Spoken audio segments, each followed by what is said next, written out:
Hello everyone, welcome to my channel advice Gurukul. मैंने आपसे कहा था कि नया ट्राई करते रहे और इसको थोड़ा और डीप में सोचिएगा और समझिएगा। मुझे मालूम नहीं है आपने क्या सोचा है, क्या समझा है, लेकिन मुझे बस यही पता है कि मैं जो पार्ट 2 में लेकर आया हूं, जो पॉइंट्स है, वह आपको बहुत ही हेल्प करने वाले हैं। सोशल मीडिया, गेम्स और फास्ट फूड वाली आदतों को तोड़ने की बात मैंने आपसे कही थी। शायद वह आदतें आपसे टूटी नहीं होगी और आपके दिमाग में एक बार तो यह ख्याल आया होगा कि मैंने यह पहले भी ट्राई की है, कुछ भी नहीं हुआ है। अगर आप आदतें तोड़ नहीं पाए हैं तो यह बात सच है कि आदतें कभी टूटती नहीं है।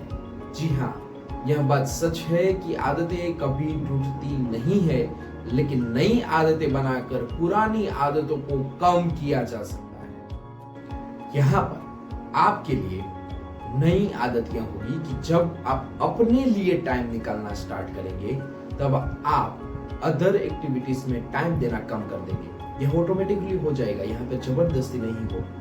हमारे साथ बचपन में भी ऐसा ही होता था।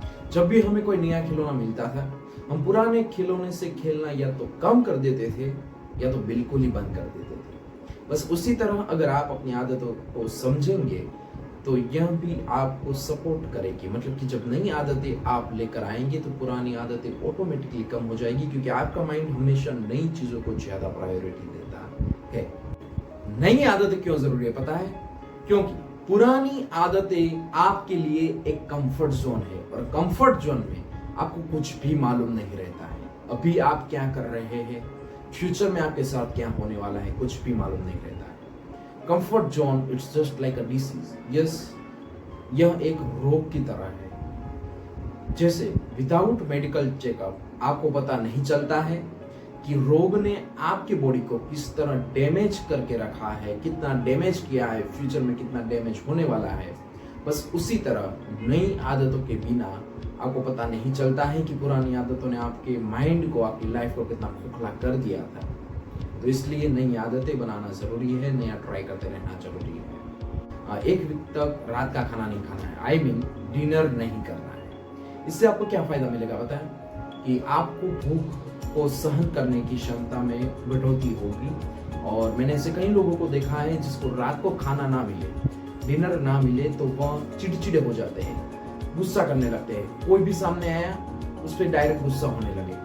रात को नींद नहीं आती है, बहुत ही प्रॉब्लम्स को फेस करनी पड़ती है। एक बार शायद सुबह की भूख सहन हो सकती है, लेकिन रात की भूख सहन करना सीखना पड़ता है। दूसरा चैलेंज यह है कि आपको एक वीक तक सुबह 6 बजे उठना ही उठना है। टाइमिंग आप अपने हिसाब से सेट कर लीजिएगा, लेकिन सनराइज से पहले उठिएगा। देखिए, यह आदत आपको क्यों करनी है स्टार्ट? क्योंकि पुरानी आदत आपकी जो देर तक सोए रहने की थी, उसमें धीरे धीरे बदलाव आने लगेगा। और आपको जैसे ट्राई करना चाहिए, सुबह जल्दी वॉक पे चले जाना चाहिए, कुछ एक्सरसाइज करनी चाहिए जिससे बॉडी को हेल्थ मिले, हेल्दी बॉडी आपकी बने। और कुछ ऐसी जगह पे जाना पसंद करें जहां पर आपका मेंटल पीस बना रहे। तीसरा चैलेंज यह है कि फास्ट फूड, सोशल मीडिया और गेम्स को एक वीक तक बंद करना है। और आप खुद जानिएगा उसका बेनिफिट आपको क्या मिल रहा है।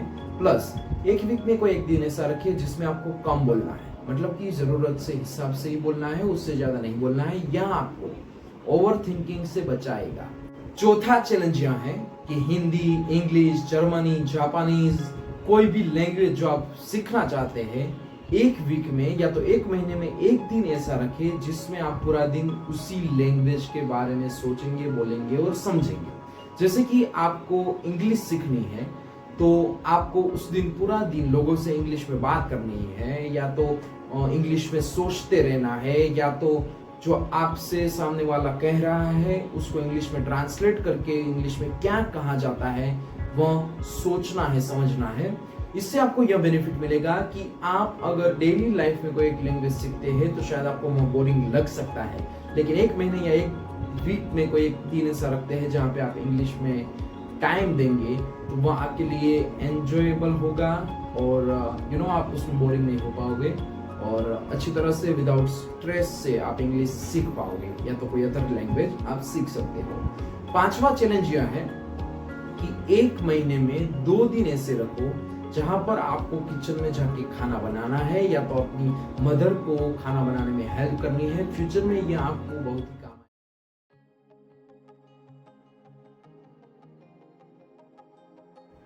ऐसी तो बहुत ही चीजें हैं जिसमें आप नया ट्राई कर सकते हो, लेकिन अब जब मैं करियर की बात करूं तो आपको पता नहीं है कि आपका क्या पैशनेबल वर्क है, क्या आपको फ्यूचर में करना है, किस काम में आपको ज़्यादा मज़ा आता है, इनमें से आपको कुछ भी मालूम नहीं है, तो एक चैलेंज मैं आपको देता हूँ, वह आपको लेना है और आई एम श्योर वह आपको बहुत ही बड़ी हेल्प करेगा। देखिए, आप कुछ ऐसा काम करना स्टार्ट कर दीजिए जो आपको पसंद नहीं है, जिसका नाम सुन के आपको गुस्सा आ जाता है, कुछ ऐसा काम करना स्टार्ट कर दीजिए।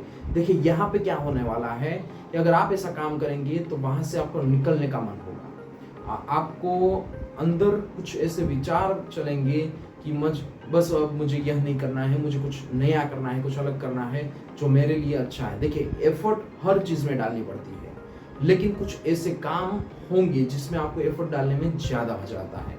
तो बस वैसे ही काम आपके माइंड में एक आने लगेंगे कि यह मेरा काम है जिसमें मुझे ज़्यादा मज़ा आता है, तो आप वो काम बाद में स्टार्ट कर दीजिएगा, लेकिन पहले वो काम चुनिएगा जो आपको बिल्कुल पसंद